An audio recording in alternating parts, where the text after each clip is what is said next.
Hey Spreckle Scholar, Miss Hemenway here. I miss seeing all your faces around campus, but I know I'll get to see you again soon. So I just wanted to share a little story with you that's one of my favorites. So if you've been in my classroom, you've definitely heard this story, but it always gives me a little chuckle at the end. It's called The Baby That Roared.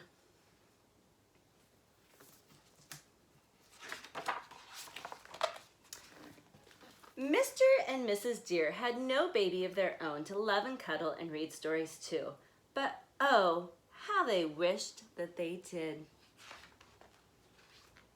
Then one day, they found a bundle on the doorstep. The bundle had a note attached, which said, "I am a dear little baby. Please love me and cuddle me and read me lots and lots of stories." That baby looks peculiar. All babies are beautiful.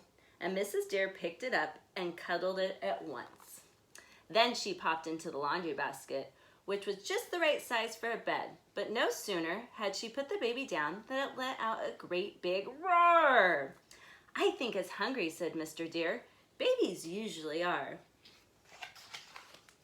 But the baby didn't want cheese, and the baby didn't want toast, and the baby didn't want cabbage or cucumbers or cauliflower. What did the baby want to eat? "We must get Uncle Duncan," said Mrs. Deer. "He's bound to know." "A baby, a dear little baby, I shall come at once." "Babies need milk," said Uncle Duncan. "You must warm some up immediately."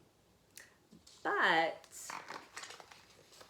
when Mr. and Mrs. Deer came back, how very peculiar. Uncle Duncan had disappeared, and the baby was still roaring. "Ugh, what's that smell?" "Ew," said Mr. Deer. "I think this baby needs changing. We must ask Auntie Agnes. She generally knows what to do." "A baby, a dear little baby, I shall come at once." "Diapers," said Aunt Agnes, "and clean towels and special ointment too. Now run along and fetch them, quick as you can." But when Mr. and Mrs. Deer came back, how very peculiar. Auntie Agnes had disappeared and the baby was still roaring. "Oh, poor little baby," said Mr. Deer. "Whatever shall we do?" "Perhaps," said Mrs. Deer, "it isn't feeling very well. We must call Dr. Fox to come and take a look." "A baby, a dear little baby, I shall come at once." "I shall need peace and quiet to examine the baby," said Mr. Fox.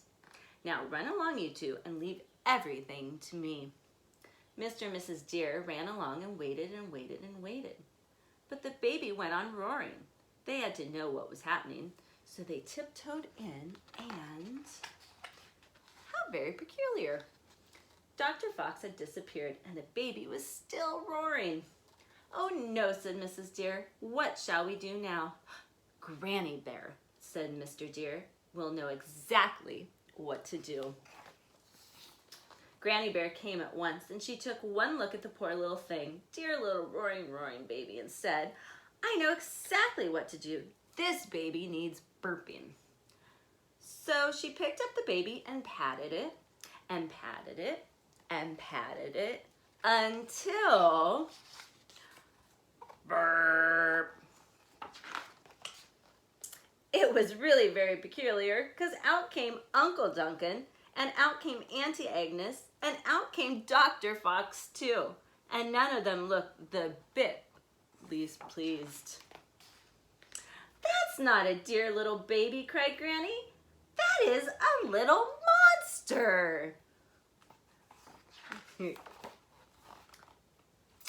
And it was too. Then it took to its heels and away it ran, and they never ever saw it again. As for Mr. and Mrs. Deer, well, they found themselves a sweet little kitten to love instead. Who's that sweet little kitten? That's the baby that roared, the monster, just with little kitty ears. So, thanks for listening, friends, and hope to see you all soon. Bye.